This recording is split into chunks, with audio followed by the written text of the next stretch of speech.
tous et bienvenue sur Hashtag Protestant 2.0, je suis heureuse de vous retrouver. En ce jeudi le 18 février en Ami Tessheim, je propose de démarrer la journée avec un extrait du Nouveau Testament. On va dans l'Épître aux Colossiens, chapitre 3, à partir du verset 8. Et nous sommes invités à méditer sur comment, justement, dans notre vie aujourd'hui et en temps de carême, se sentir transformé par Dieu. Il nous est dit, mais maintenant rejetez tout cela, la colère, l'irritation et la méchanceté, qu'aucune insulte ou parole grossière ne sorte de votre bouche, ne vous montez pas les uns aux autres, car vous avez abandonné votre vieille nature avec ses habitudes, et vous vous êtes revêtus de la nouvelle nature.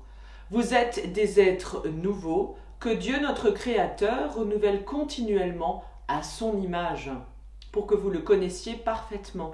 Il n'importe donc plus que l'on soit non-juif ou juif, circoncis ou incirconcis, non-civilisé, primitif, esclave ou homme libre. Ce qui compte, c'est le Christ qui est tout et en tous.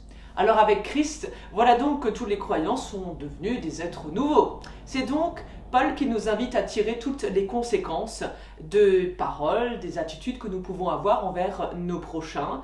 Et par nos actes aussi, nous pouvons être transformés.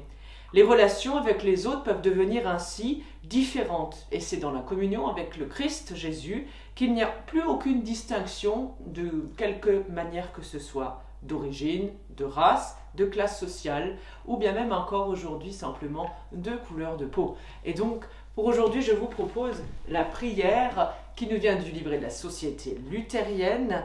Et c'est une prière qui vient d'il y a longtemps d'un certain Martin Luther. Dieu Tout-Puissant, aide-nous à supporter en souriant le mal qu'on nous fait.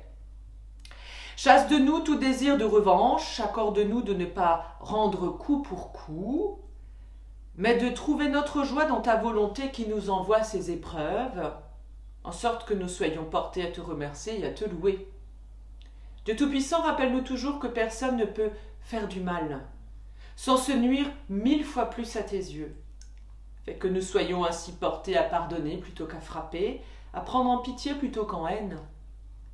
Dieu Tout-Puissant fait qu'aucun de nous ne cherche son propre avantage au détriment du bonheur de son prochain.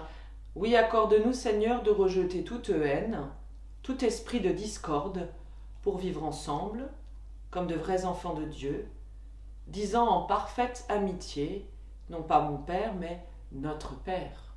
Amen.